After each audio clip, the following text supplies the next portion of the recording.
If you've spent 30 or 40 years doing the right things, saving automatically, investing consistently, and getting good at delayed gratification, retirement can feel strangely uncomfortable. Not because you did anything wrong, but because you trained your brain to be a saver for decades. And now the rules suddenly change. For many disciplined people, the hardest part of retirement isn't the spreadsheet. It's the emotional switch from accumulate and protect to spend and enjoy. This is for those who built the nest egg, but still feel tight in their chest every time they think about pulling money out.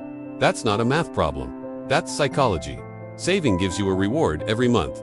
You see balances go up. You feel responsible. You feel safe.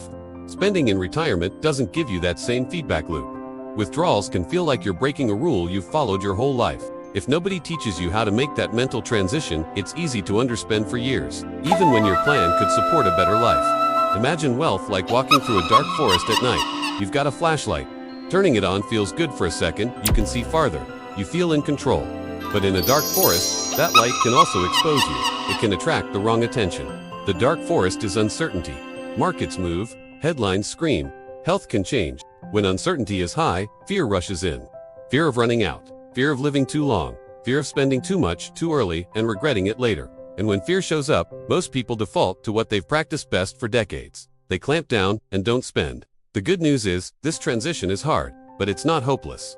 There are real behavior changes that make spending feel safer and more natural. The key idea is that confident retirement spending doesn't come from just winging it. It comes from reducing uncertainty, creating structure, and following a plan.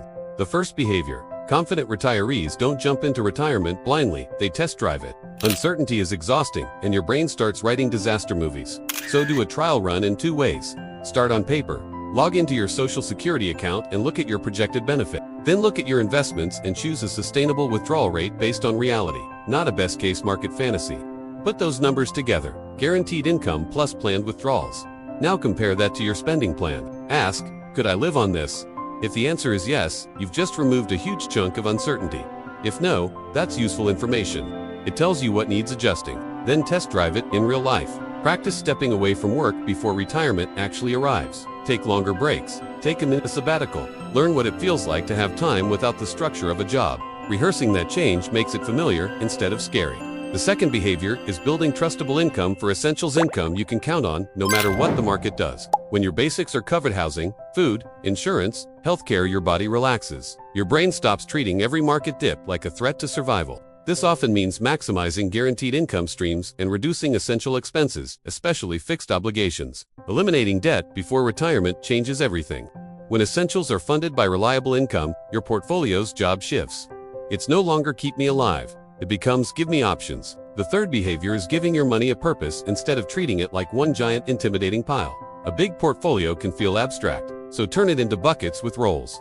Break your plan into what you must cover, what would be comfortable, and what would be ideal. When each dollar has a job, spending feels intentional rather than reckless. The story changes from this money has to last forever to this money is doing what I designed it to do. The fourth behavior is letting systems do the heavy lifting through defaults and automation. Willpower is unreliable, especially when emotions are loud. Recreate the feeling of a paycheck. Set up automatic transfers from your investments into checking monthly, like a retirement paycheck. If you don't, it becomes way too easy to say, the market is down. I'll skip this month, and then skipping becomes a habit. Automation can also work on the upside. If markets have been strong, you can decide in advance to raise your withdrawal slightly. The principle is simple. Make rules when you're calm, and follow those rules when emotions show up. That's how you move from reacting to living with structure. The fifth behavior is addressing a sneaky fear. Many retirees aren't scared of spending, they're scared of wasting money. People worry, what if I spend on something and then I don't live long enough to enjoy it? Or what if I buy this and later regret it? The way out is to reframe money from what if this was wasted, to either way, this served my life. When you see spending as value and experience, not just time, you give yourself permission to live. The sixth behavior is choosing small, adjustable decisions over giant, irreversible ones. Big decisions can paralyze people. Smaller steps build confidence because they're flexible. This is why gliding into retirement often works better than slamming the brakes.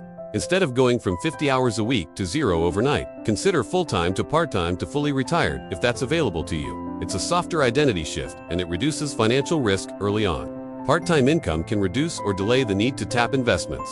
More importantly, it keeps you from feeling trapped. The mental shift becomes, I can course correct instead of one decision decides my entire future. The seventh behavior is recognizing that retirees often spend income more comfortably than they spend a portfolio balance. Converting a portion of savings into dependable lifetime income can act like permission to spend, especially if they refuse to touch investments. This is not for everyone, and it's not a first step. There are costs and trade-offs, and you need to understand fees and details clearly. But for the right person, having a steady income stream can reduce anxiety and increase quality of life. The mindset shifts from "I gave something up" to "I bought freedom and stability." The eighth behavior is doing regular check-ins enough to stay informed, not so much that you panic.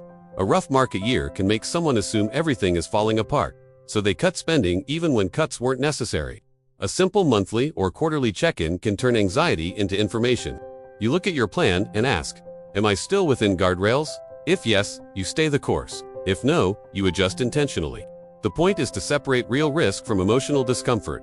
Checking too frequently can be just as harmful. Markets move every day, and daily checking invites daily fear. If you know volatility messes with your stomach, reduce the frequency. Let the plan lead, not the headlines. The mental shift becomes, "I'm okay, and I know why," instead of "something must be wrong." Under all of this is a simple truth. Underspending isn't a character flaw. It's a human response to uncertainty, fear, and identity.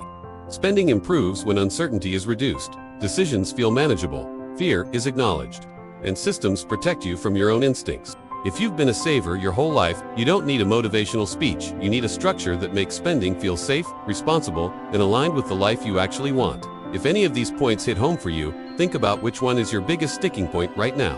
Is it lack of clarity, fear of running out, or trouble stepping away from work? Drop your thoughts in the comments, because you're not alone in this. And as always, this is education, not financial advice. Run your own numbers, or work with a qualified professional if you need help building a plan you can actually live with.